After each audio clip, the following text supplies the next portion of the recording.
అమెరికాలో అధ్యక్షుడిపై ఆగ్రహ జ్వాల పెళ్లిబుకుతోంది.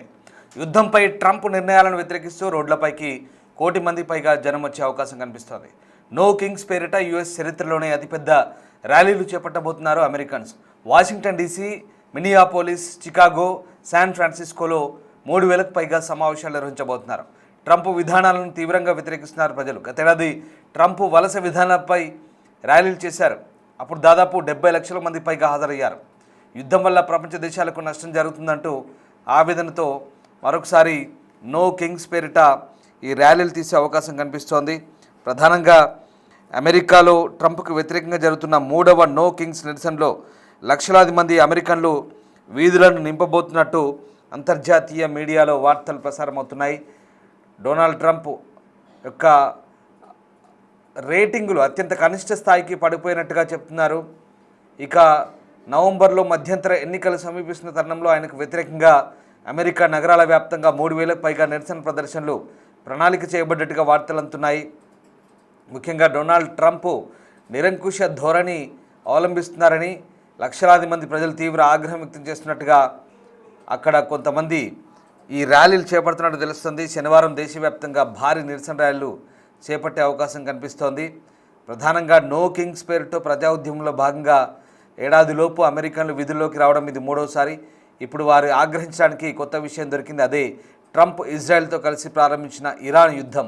దీని లక్ష్యాలు పూర్తి చేయడానికి గడువులు నిరంతరం మారుతూ ఉన్నాయి. దీంతో మొట్టమొదట దేశవ్యాప్త నిరసన దినోత్సవం ట్రంప్ 79వ పుట్టినరోజున జూన్లో జరిగింది. తర్వాత అది ఆయన పట్టుబట్టి నిర్వహించిన వాషింగ్టన్ సైనిక కవాతుతో సంభవించింది.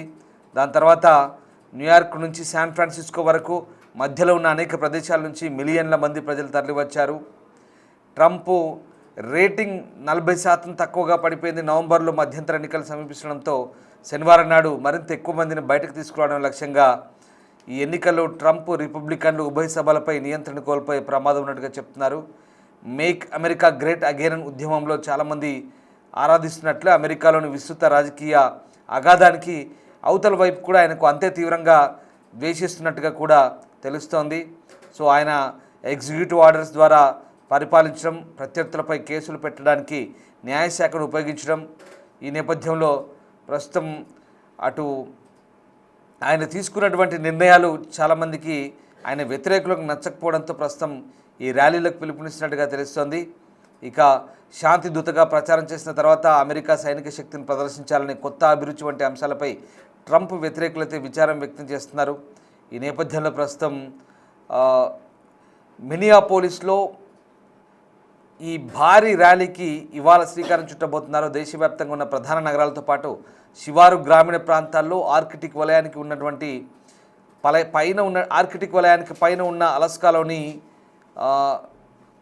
కోట్చెబ్యూ పట్టణంలో కూడా దాదాపు 3,000 కంటే ఎక్కువ ర్యాలీలు ప్రణాళిక చేయబడ్డాయని, ఇది గత నిరసనతో పోలిస్తే ఎక్కువగా అంటూ నిరసనకారులు చెప్తున్నారు. సో మొత్తం మీద ట్రంప్ యొక్క హింసాత్మక వలసల అణచివేతపై జాతీయ చర్చకు కేంద్ర బిందువుగా మారిన కొన్ని నెలల తర్వాత మినసోటా తిరిగి వెలుగులోకి వచ్చి కేంద్ర బిందువుగా మారబోతోంది. సో మొత్తం మీద ట్రంప్ వలస విధానానికి వ్యతిరేకంగా గడ్డకట్టే చలిలో కూడా గతంలో ఫెడరల్ ఏజెంట్ల కాల్పులో మరణించిన అమెరికన్లైన రెసీ గోడ్ అలాగే అలెక్స్ ఫ్రెడ్జీల జ్ఞాపకార్థం 24 గంటల వ్యవధిలో ఒక గేయాన్ని పాడి అప్పట్లో ఒక రాక్ గాయకుడు బ్రూస్ స్ప్రింగ్సన్ బాగా వైరల్ అయ్యాడు. తర్వాత ఇప్పుడు తాజాగా శనివారం ర్యాలీ చేయాలనుకుంటున్న వారిలో 200 మంది పెద్ద నగరాల్లో నివసించేవారంటూ నిర్వాహకులు చెప్తున్నారు. అమెరికాలో పెద్ద నగరాలు తరచుగా డెమోక్రటిక్ పార్టీకి కంచుకోటలుగా ఉన్నాయి. గత నిరసనతో పోలిస్తే ఇవి గణనీయంగా ఉన్నాయని చెప్తున్నారు. ఈ నేపథ్యంలో ప్రస్తుతం ఇవాల్టి ర్యాలీకి ప్రధానంగా డెమోక్రాట్లే దీనికి వెన్నుదన్నుగా నిలుస్తున్నారంటూ ట్రంప్ ఆరోపిస్తున్నారు. రిపబ్లికన్లకు వ్యతిరేకంగా ఉన్నటువంటి డెమోక్రాట్లే ఈ ర్యాలీని ఎక్కువగా ప్రోత్సహిస్తూ వామపక్ష భావజాలం గల డెమోక్రాట్లే ప్రస్తుతం ఇలాంటి ర్యాలీలను చేస్తూ ప్రభుత్వానికి వ్యతిరేకంగా కుట్ర చేస్తున్నారంటూ ట్రంప్ ఆరోపిస్తున్నారు.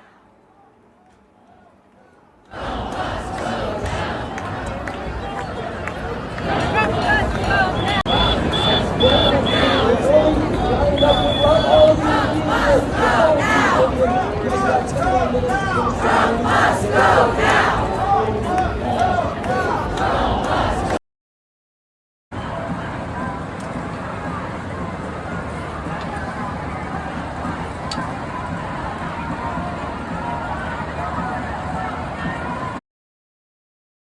ఇక ఇవాళ తాజాగా అంటే శనివారం అమెరికాలో నిరంకుశ అధికార పోకడలు నిరసిస్తూ నో కింగ్స్ పరంపరలో మరో విడత ప్రదర్శన జరగబోతున్నాయి.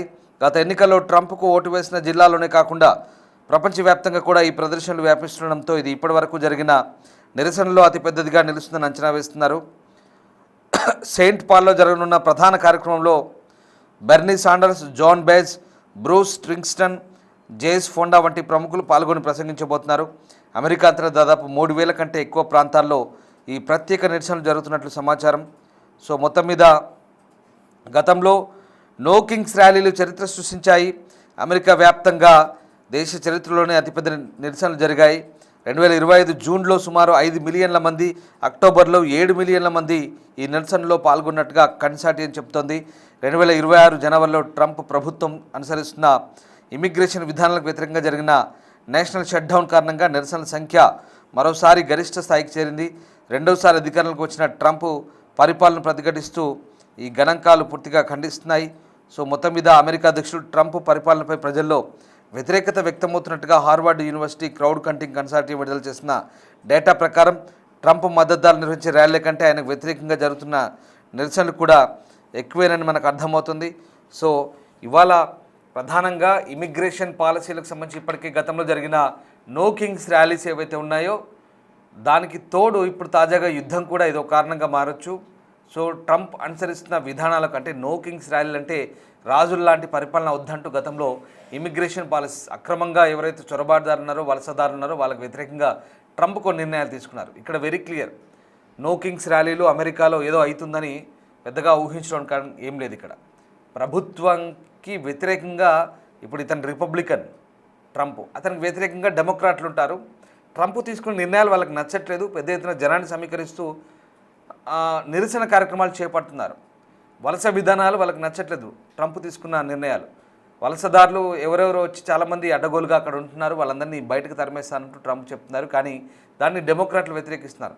ఎన్నో ఏళ్ళ నుంచి ఇక్కడ ఉంటున్నారు, వాళ్ళందరినీ ఎందుకు తరిమేస్తున్నారంటూ ఆయన చెప్తున్నారు. కానీ ఈయన అమెరికా ఫస్ట్ అంటున్నాడు. సో అది వీళ్ళకి నచ్చట్లేదు. ఇమిగ్రేషన్ పాలసీస్ ఆయన తీసుకున్న నిర్ణయాలు డెమోక్రాట్లకు నచ్చట్లేదు. ఇక్కడ వామపక్ష భావజాలం, లెఫ్టిస్ట్ మైండ్ ఐడియాలజీ ఉన్నటువంటి డెమోక్రాటిక్ వాళ్ళంతా కూడా ట్రంప్ను వ్యతిరేకిస్తున్నారు. కాబట్టి మళ్ళీ ఇప్పుడు యుద్ధం కూడా వాళ్ళకు ఈ అమెరికా చేసిన యుద్ధం వాళ్ళకు నచ్చట్లేదని ఇదో కారణంగా చెప్తూ ఈసారి మళ్ళీ పెద్ద ఎత్తున నిరసన చేపట్టేందుకు సిద్ధమవుతున్నారు.